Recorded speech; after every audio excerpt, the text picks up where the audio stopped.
entered the job streams maybe up to the late 80s or early 90s, when possibly the job which we chose, the track which we chose was very difficult to change. And now we have the opportunity where the youngsters, which all of us are, and some of us certainly including us on this side are at heart, biological age we can't change.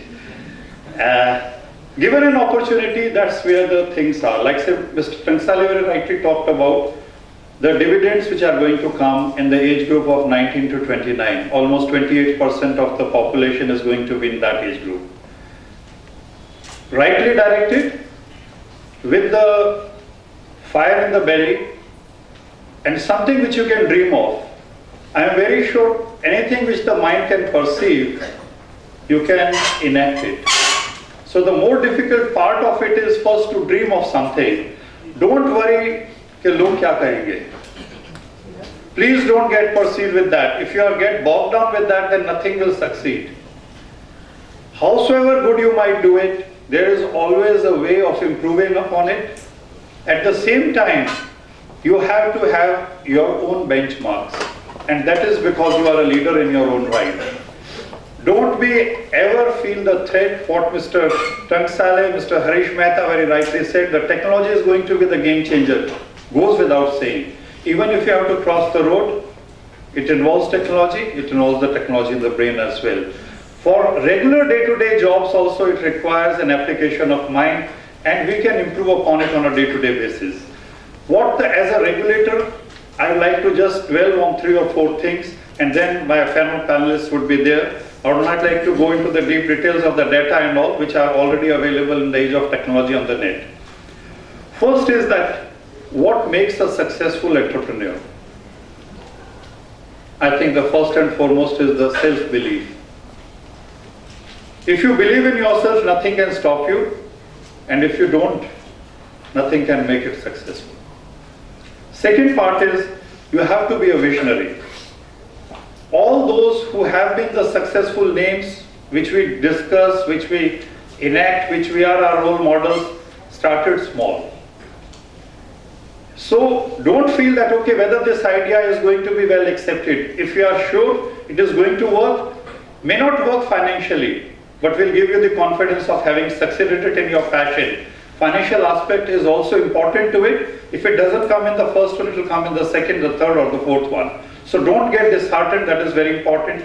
And finally, it is the ability to face the difficulties, which we do on a day-to-day basis. The competition would be there from our fellow colleagues, would be there from our friends, would be at times there from the nations, and would certainly be there from the industry. What are the challenges which we face in terms of the finance? Mr. Tangsale referred to the 8 C's and plus the 2's which he added. First is the perception of the high risk. I think from beginning, entire Oriental world is risk averse. If you ask me, there are more don'ts rather than the do's in life. Right from the day when a child is born till the time we have on a last leg, we always say don't do this because the risk is that you will end up losing something. Could be a reputation, could be finance, could be a limb, could be your idea. I think even if we lose the first 3, there is not much importance to it. But what is more important is that once the idea is coming to it and you are convinced, no one can stop you. All successful people have done that. Finally, the genuine credit need and all we will be discussing. Finally, the micro and small enterprises, they face the financial crunch. 92% of the things come from the informal sector. When we talk of the finance engines, the venture capitalists, what we are looking at, friends, initially are just the success stories, how much someone is going to fund in. Whether 1 million is going to come, either in rupees or in dollars or in pound sterling, or whether it is going to be, which will multiply to 5, 10, 50, 100, and when I do become a $1 billion company, perfectly fine. You can be collaborators in that engine, even if you are not the one who finally reaches that 1 billion mark. Maybe as collaborators, it might be 5 years from now, 10 years, but certainly you will succeed if you have the ability to believe in yourself. And I will, again, at the cost of repetition, keep on saying that. Because friends, it has to be a self-generated energy which will keep you alive. There will be people who will still tell you that this money, if you had invested in a bank, I have been a banker myself for 35 years, Mr. Tansale has been there for 40 years, will give you a growth rate of 8%, 9%, 7% minus the taxes. Right? But if you are a believer in something, the X factor could be a multiple of 10, could be a multiple of 100, could be a multiple of up to infinity. And when we talk of infinity, I have not been a student of mathematics at all. But infinity implies that whatever you can perceive, you can multiply it in a time frame which might surprise you rather than the world. Finally, friends, the avenues for funding. My eminent panelists will be telling you that it can start from bank loans, self-funding, crowdfunding, angel investment, venture capital, factoring, fintech companies which are coming up. The three, all starting with the S's, the startup, stand up, scale up, India. Lot of it is available in the literature. I'll not go into the, as I said, the financial details of that. But what are the, one main thing which can happen is, friends, the stock exchanges where technology can play a part.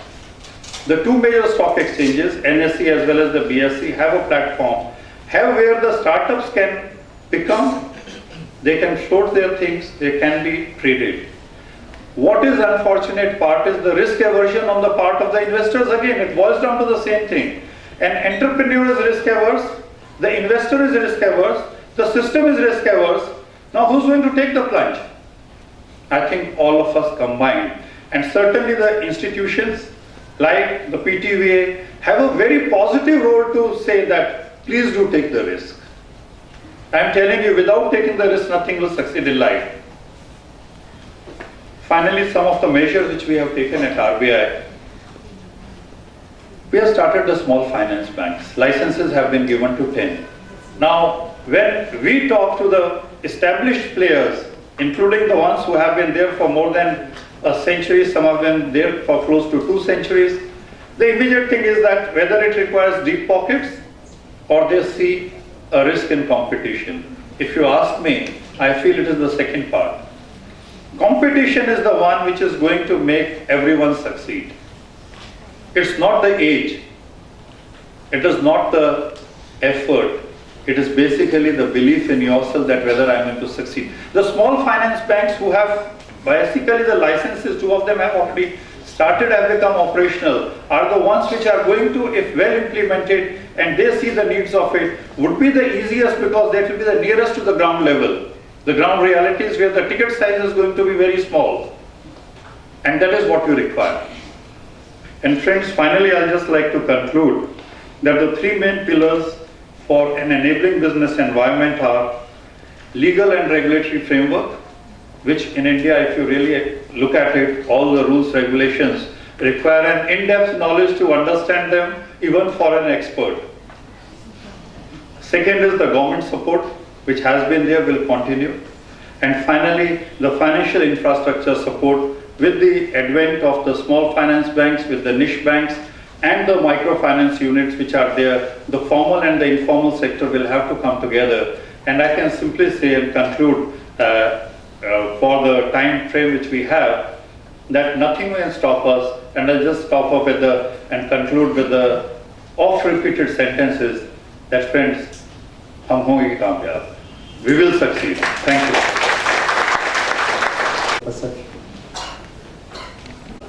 Just about to lose out on morning, so still it's happy. Good morning to all of you.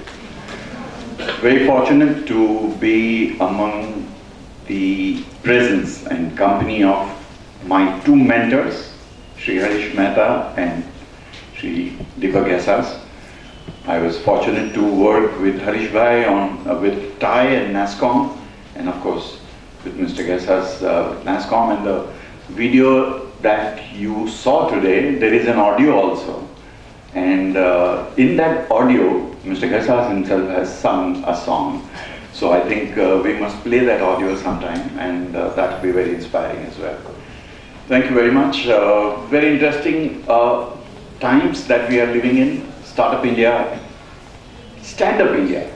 I think Startup India is important, Stand-up India is also very important, and Skill India. All All these terms we have been hearing. I was fortunate to be the first employee of TIE when TIE was born in India. TIE is the Indus Entrepreneurs, a forum where young entrepreneurs, budding entrepreneurs, successful entrepreneurs and professionals come together to nurture the entrepreneurship mindset. And I was very fortunate to be in the midst of such people. Harish Bhai mentioned about Kanwal Rekhi, Harish Bhai himself, and like Mr. Kaisas and everybody of that order. And I was fortunate to be among them. I have seen them mentor young startups. And in those days, the concept of startup was not there at all. People didn't understand. It was a dot-com boom. It was the first time that Rajesh Jain's company was acquired by Satyam Infoway, and people had no clue. I remember on 15th of March 2000, we had from Silicon Valley a speaker called Mr. Pawan Nigam, who came to India on our behest, and we had an event at Nehru Center. And after the event, after everything, everybody spoke, Harish Bhai spoke, Pawan gave his keynote. I said, guys, thank you very much, there is coffee served and happy networking. And I came down from the stage of Nehru Center and a few guys came to me and said, sir, where is networking session happening? I said, the networking session? I said, my name is Rajiv and hi, what's your name? I said, this is networking, right? I mean, we don't know how to network. I mean, so right from those basics, we go to conferences, we go to places like here, as if we are watching a movie. I mean, we are sitting like this, we don't know who is sitting on our right, we don't know who is sitting on our left. Do you know? Unless you are friends. And then, we claim that we have come to a startup event. We spent the whole day listening to speakers. But how many friends you made? How many people you interacted? Now, these are all some of the basics of the startup ecosystem. Startup ecosystem thrives on networking. And again, you know, when we are talking about job creator versus job seeker, very fascinating terms, and there is a debate going on about job seeker and all. For all my life, though I started as wanting to become an entrepreneur, failed. And then, for all my life, 35 years, I'm in a job. Harish Bhai mentioned about Devang as a social entrepreneur. How can Devang be an entrepreneur? He was president NASSCOM on a payroll of NASSCOM. He was an employee. How can he be? Yes, Harish Bhai is wrong. I should tell him. But no, he was an entrepreneur. And many of us, how many of you can create a startup or will be job creators? How many of you? Dil pe haath rakh ke batana. 1, 2, 3, 4, 5 out of 200-300 people, right? Rest of you are like me, like job seekers, right? I'm employed at Reliance GenNext, but can I call myself as an employee, a typical brand of employee? No, I'm an entrepreneur. And I'm sure Deepak ji will endorse that statement of mine that I'm an entrepreneur. And why I'm saying this? उड़ेगा खुद परिंदा, उड़ेगा खुद परिंदा तो आसमां को छू लेगा, उड़ेगा खुद परिंदा तो आसमां को छू लेगा, उड़ाओगे उसे तो छत पर जाकर बैठ जाएगा. And that is the difference between a job creator and a job seeker. Every housewife is a job creator. Maid को job देती है, दूध वाले को job देती है. Why are we laughing? That's a fact, right? But are we recognizing that? We simply feel that only if I create a startup, I'm a job creator. I mean, there is a phenomenal interaction that I had with one Mr. V. Srinivas of Illumin Labs, which is at Dadar, Varala, Mumbai. Awesome way of looking at job creator, job seeker, and if I just give you in brief as to, and he said that he is basic, I mean, his emphasis is on Vivekananda's way of thinking. And when I'm mentioning about Vivekananda, there are some beautiful stories around him which I have heard and I would want to share with you, right? What are these stories? Vivekananda once was doing Charan Seva of his Guru Ramakrishna Paramahansa. And while doing Charan Seva, he started crying. Guruji said, Naren, रोता क्यों है? गुरुजी, इतने वर्षों से आपकी सेवा कर रहा हूं, भगवान का इतना ध्यान कर रहा हूं, ईश्वर के दर्शन नहीं हुए। अच्छा, इतनी सी बात है, चल मेरे साथ। And Ramakrishna ji took him to a river bank and said, आजा,